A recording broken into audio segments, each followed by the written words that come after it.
Séptimo día. Éxtasis con visión, tenido durante el día, de las 6 a las 17, en el escritorio.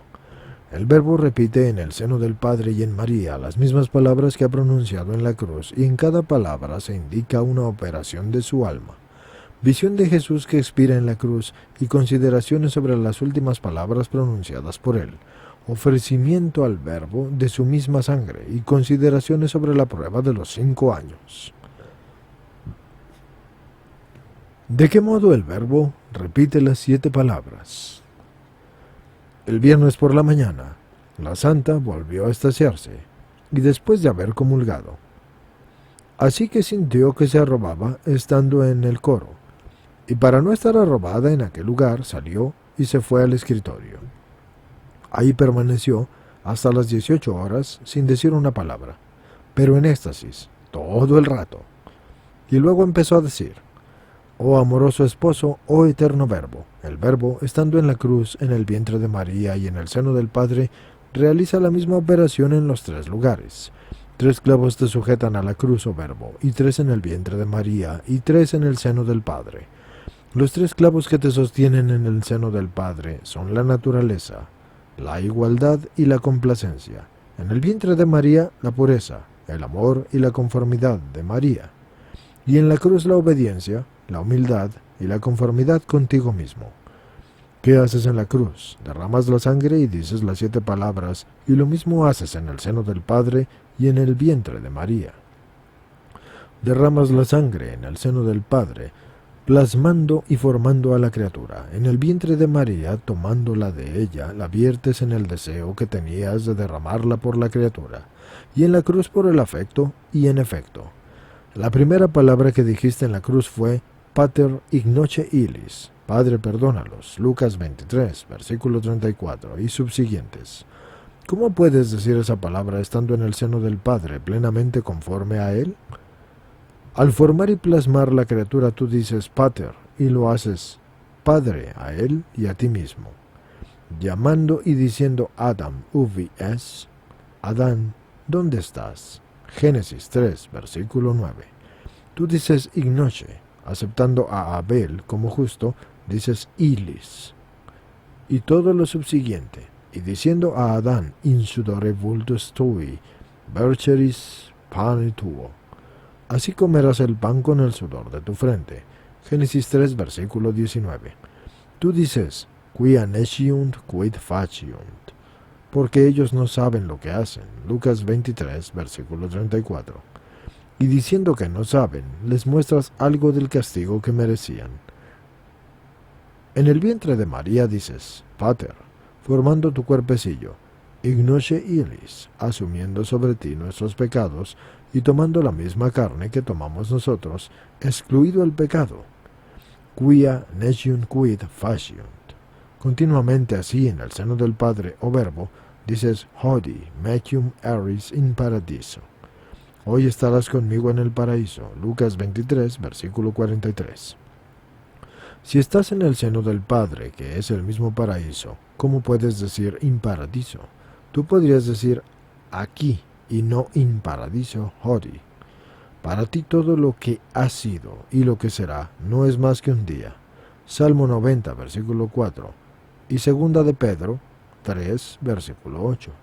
Tú prometes dar el paraíso cada vez que envías al alma una inspiración, porque si la acepta, se salva.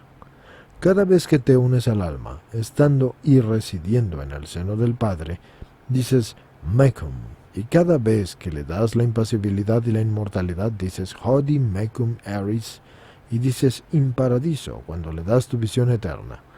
En el vientre de María tú dices hodie, cuando unes las 2 naturalezas, la naturaleza divina y la naturaleza humana, con el alma en medio, uniendo la naturaleza divina, que es eterna, muestras el hodie eterno, y uniéndola al alma y a la humanidad las haces eternas, por lo que la humanidad es aquella a la que se le hace la promesa, y la divinidad es la promesa, y el alma es quien promete.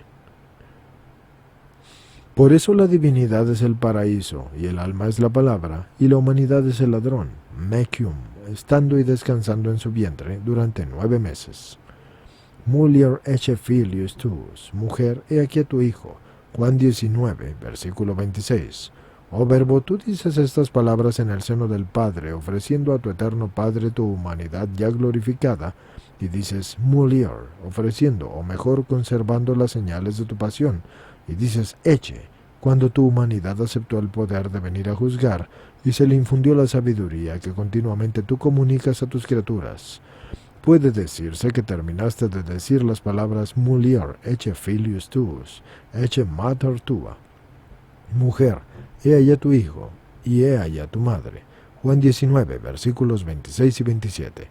Aprendiendo la misericordia en el vientre de María y dejando aparte la justicia, tú dices, oh Verbo, las mismas palabras. Santificando a las vírgenes y haciéndolas madres y vírgenes fértiles y estériles, dices, Eche mater tua. En el seno del Padre tú dices, Sirio, tengo sed. Juan 19, versículo 28. Como deseando venir a la tierra, tú, Verbo divino, dices Sirio en aquel seno, y también al conservar tus cicatrices dices Sirio. ¿Cuántas veces, oh Verbo, repites esa palabra en aquel seno? ¿Quién las podría contar? Cada vez que perdonas un alma, se puede decir que dices esta palabra. La sed es producida por un gran calor que es tu gran amor. Las palabras de perdón pronunciadas aquí abajo en la tierra te hacen tener una gran sed, y mientras tú estás en el seno del Padre, continuamente te las recuerda tu humanidad. El calor es el gran amor con el cual nos dejaste tu cuerpo y tu sangre cada vez que miras a un alma que se ha unido a ti tantas veces para condenarla. Oh, ¿cuántas veces la miras antes de condenarla? A fuerza de mirarla, tú la vuelves a atraer a ti. Y cuando tu cuerpo y tu sangre están unidos al alma, le hacen sentir una gran sed, por lo cual te ves obligado continuamente a causar en ella lo que has causado en ti, sed de ti. Cuanta tú tienes de ella, y sed del prójimo, cuanta tú tienes de ti mismo. Y esto es por amor, oh alma feliz. La sed que tenías en el vientre de María, oh Verbo, también la deseabas, porque no habrías querido estar allí tanto, y sin embargo habrías querido estar allí mucho más. Tu sed era de volver a llevar a las criaturas a la inocencia primitiva en la que tú las creaste y así reconciliarlas con tu eterno Padre. Tenías sed de reconducirlas a las sillas vacías del paraíso y de volverlas a traer a la unión contigo y de hacerlas partícipes de la eternidad de tu condición y de la comunión contigo. Tú tenías también una sed intensa de que María fuera seguida por otras, por lo que tenías sed de las vírgenes, y cada vez que tomabas el corazón puro de María para mirarlo, deseabas la pureza de las vírgenes. No podías decir del corazón de María, Filia praever mihi car tuum. Ofréceme tu corazón, hija mía. Proverbios 23, versículo 26. Porque tú lo tenías continuamente y lo apretabas en tus manecitas, y esa es la sed que tú tenías en el vientre de María. María ya conservabat omnia verbat haec conferens in corde suo. María por su parte guardaba todas estas cosas, meditándolas en su corazón. Lucas 2, versículo 19. Aquí en este vientre determinaste desposar a las vírgenes y coronar a tus Cristos, pero sería preciso que las vírgenes imitaran en todo a la Virgen, especialmente en lo que se dice de ella. Conservabat omnia verbum hac conferens in corde suo. Sus palabras deberían de ser ponderadas, excepcionales y veraces.